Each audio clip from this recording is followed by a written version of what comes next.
Bonsoir. Bonsoir, merci à tous d'être présents.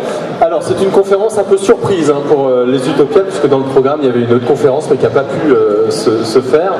Et du coup on a décidé de faire une conférence sur la littérature jeunesse. Et on va parler notamment des enjeux donc, de la littérature jeunesse dystopique, mais on va aussi parler des relations entre les personnages dans les romans pour ados, pré-ados et young adultes, pour se demander en fait comment est-ce que lorsqu'on est adulte on met en scène toutes ces relations, comment on se pose ou non des limites, dans quel cadre et qu'est-ce qu'on en fait avec quelles intentions. On a un joli plateau qui a été réuni tout autour de nous, avec notamment à mes côtés Daniel Martinigol. Daniel Martinigol, vous avez forcément lu ou fait lire Les Oubliés de Vulcain, vous avez forcément lu ou fait lire donc Les Abîmes d'Outre-mer, et puis elle vient de signer un roman jeunesse. Alors c'est plus pour les 8-12 ans, c'est une série qui s'appelle Aventure à Guédelon, qui se passe sur le château de Guédelon, qui se construit comme au temps du Moyen-Âge dans l'Yonne. À ses côtés, Paolo Bacigalupi. Alors Paolo Bacigalupi, vous connaissez sans doute La Fille automate. Il vient de sortir Waterknife, désolé pour l'accent, en France. Et puis en jeunesse, il y a notamment Ferrailleurs des mers, où on va avoir des héros qui vont se glisser dans la peau de bateaux pour désosser les bateaux à l'abandon. Il va nous en parler et on verra comment ces relations dans un cadre très compliqué pour les enfants, comment ces relations s'installent. À ses côtés, Eric Lhomme. Eric, vous le connaissez sans doute, avec notamment le Livre des Étoiles, ou bien encore Time Dragon, et puis A comme association avec Pierre Bottero, avec justement une relation un peu particulière dans les personnages. Estelle Faye avec notamment La Voix des Oracles, dont le 3e tome est paru il n'y a pas très longtemps, si je ne dis pas de bêtises. En mai dernier, donc entre autres, on pourra aussi parler de Porcelaine ou bien encore de La Dernière Lame, et puis Hervé Jubert, Hervé qui a notamment signé Monstre ou bien encore Blanche ou bien encore Vagabonde et tout un tas de romans. Une petite précision, on a Paolo Bacigalupi, on a la chance de l'avoir sur scène. Si vous voulez comprendre tout ce qu'il dit, si vous ne parlez pas anglais, il y a des casques juste derrière, ou sur la position 1, vous aurez la traduction en anglais. On va d'abord faire un petit tour de table pour savoir un petit peu dans chaque univers et dans chaque roman comment ça se passe. Daniel, dans ton roman par exemple Aventure à Guédelon, comment tu as mis en scène les relations entre les personnages? Ils ont environ 10-11 ans à partir de ce moment-là.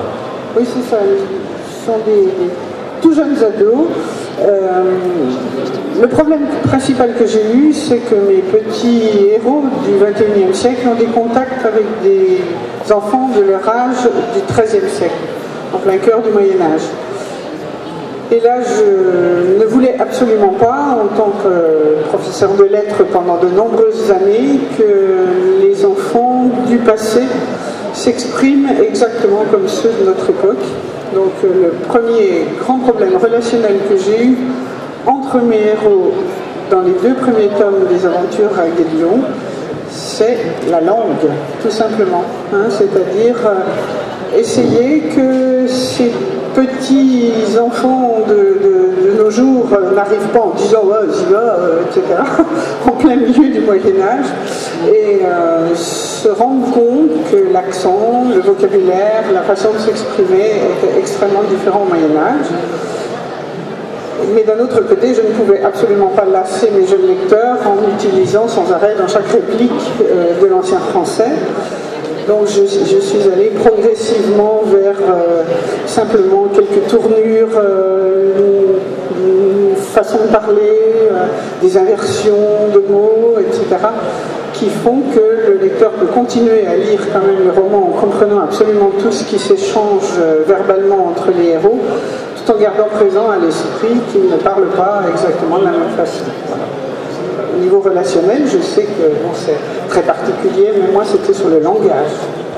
Estelle, même question, notamment pour La Voix des Oracles. Si j'ai bonne mémoire, les héros sont un petit peu plus âgés que ceux de Daniel, mais pour le coup, on est loin dans le passé. Oui, comment tu as fait sur cette problématique de langage, justement? En fait, donc nous, on se retrouve en Gaule au 5e siècle.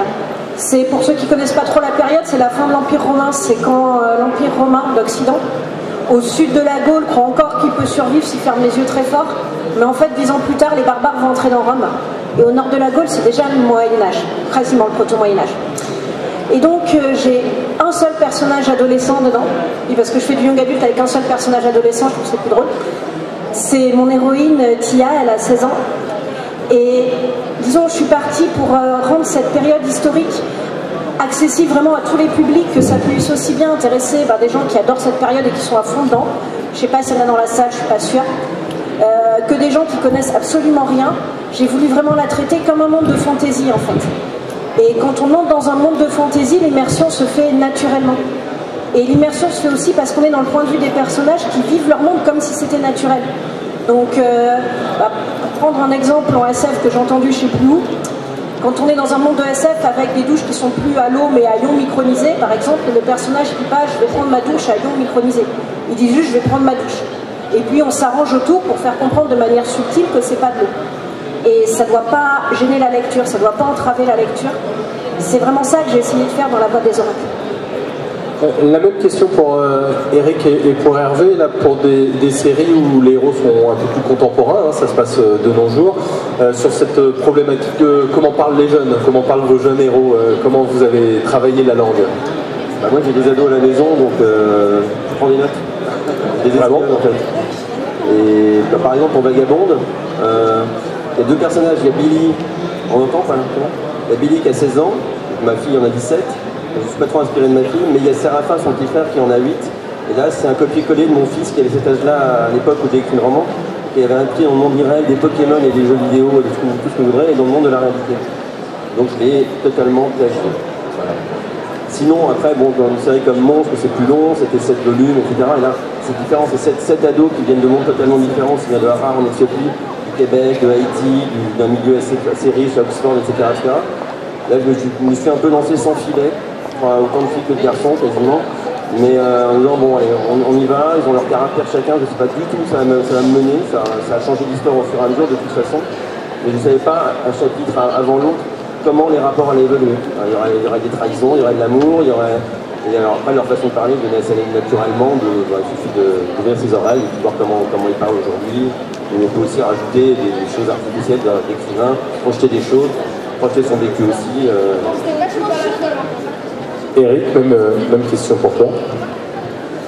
C'est un petit peu le danger, le risque, quand on met en scène des personnages qui ont 12-13 ans, de trop les asseoir dans une époque, parce qu'ils se démodent extrêmement vite. Le vocabulaire peut très vite se démoder, une expression c'est fun, c'est cool, etc., qui peut tomber juste au moment où sort le livre. Quelques années plus tard, elle fait déjà dater, elle fait déjà ringard. Donc moi je triche un petit peu, je sors mes personnages s'expriment comme je m'exprimais à leur âge. Ça n'est pas dans le choix du vocabulaire que j'essaie de faire passer une actualité, une modernité, mais dans le contexte, dans les rapports. Ils ne s'exclament pas de cool ou fun, etc. Ils vont dire génial, point d'exclamation. Comme je pouvais dire génial quand j'avais 12 ou 13 ans, mais il n'empêche que ça marche très bien, ça ne dérange pas du tout les lecteurs. Et pour mon personnage de Jasper dans Comme Association, qui est plus âgé, qui a 16 ans, j'ai un peu triché puisque il s'exprime, comment dire, il puise une partie de sa personnalité, c'est un âge où on se cherche aussi, dans le décalage. Donc le fait qu'il ne s'exprime pas exactement comme les jeunes de 16 ans aujourd'hui plaît dans la faveur de sa personnalité. Même question pour vous, Paolo, sur les ferrailleurs des mers. Là, on est dans le futur, toujours sur cette question du langage et des interactions. On est dans un monde un peu plus violent peut-être que ce qu'on a exprimé, parce qu'ils sont obligés de travailler, vos enfants. Comment vous avez fait? Yes.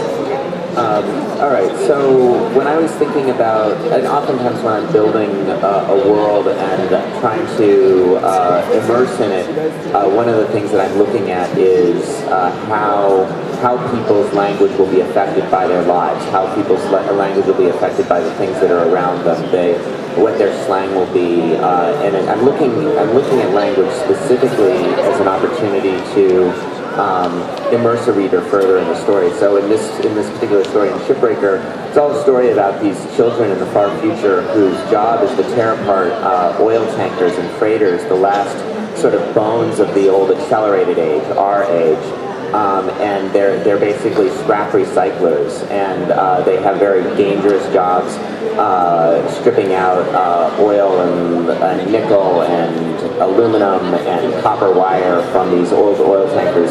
And they have a language both about the beach that they live on, the work that they do, but also about one another, that they're a crew, that they're a team together, and there's layers of language that they have between one another, both as workers and as amongst one another, and then about their larger world. And that's partly a chance for me to start creating a clearer sense of who these characters are, what their values are, you know, and what's at stake for them. Yeah. Vous vous êtes inspiré de langage d'enfants dans les mêmes situations ou pas? Ou est-ce que vous avez vraiment travaillé et c'est une création pure? Well, you know, some of this actually, I originally just had a lot of curse words in there because I curse a lot, and my young adult publisher didn't want all of the fucks and the shits and everything else that I had in it. And it made me pause and go back and look at it really closely in terms of like, wait, what do I want this language to do exactly? And so, you know, if somebody, they call somebody a lice biter, or they call someone, they tell someone to go grind, or I started creating a language that was actually far harsher than our easy colloquialisms of curse words, and it was actually sort of fun because the language became more brutal and was better suited to their actual brutal environment than the very generic curse words that I'd had in there originally.